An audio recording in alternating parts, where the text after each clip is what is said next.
La tartine, rubrique croustillante et intelligente d'EDL. Au menu de ce nouveau numéro d'Espace de Liberté, la bête à abattre. Bonjour, je suis Sandra Evrard, la rédactrice en chef d'EDL et je coordonne la tartine. Alors, le dossier de l'EDL du mois de février s'intitule « La bête à abattre ». Il porte sur l'extrême droite. C'est une thématique que nous abordons régulièrement, mais en cette année de multiples scrutins électoraux et d'un attrait chaque fois plus massif de la population pour l'extrême droite, nous avons souhaité revenir sur ce sujet. D'autant plus que, selon les sondages, un Flamand sur 4 compte voter pour le Vlaams Belang. Nous ne sommes donc pas à l'abri, à l'instar d'autres pays européens, d'un dimanche noir, et ça nous fait très peur.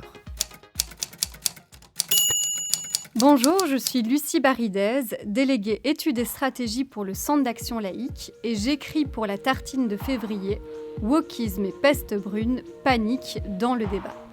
Alors, je démontre dans cet article la manière dont l'extrême droite a utilisé et imposé ce terme wokisme et son adjectif woke pour diviser la société entre un eux qui seraient les woke et qui essayeraient d'imposer une tyrannie des minorités, une panique morale, et ce nous, le nous construit de l'extrême droite, qui aurait pour objectif de préserver nos valeurs, nos traditions, notre folklore. J'essaye notamment dans mon article d'apporter un peu de nuance en expliquant qu'on peut être attentif et qu'on doit même critiquer certaines formes de militantisme qui répondent exclusivement à des logiques identitaires.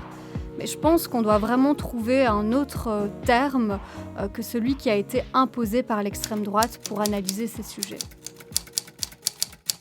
Bonjour, je m'appelle François Debrun, je suis politologue à l'Université de Liège, à Elmo et à Sorbonne Nouvelle. J'ai écrit pour la tartine de février « Politiser les jeunes pour lutter contre l'extrême droite ».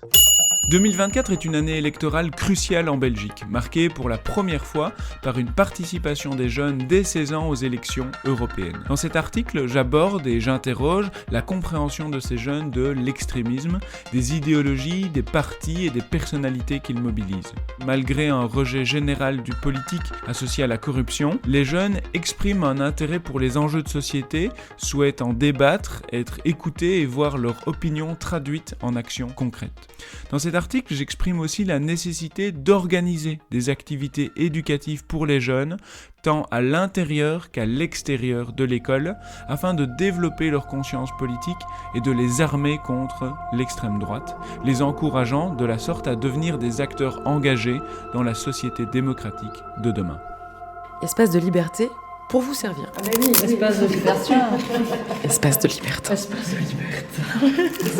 Espèce de liberté. Ah, en plus. Ah oui, dommage.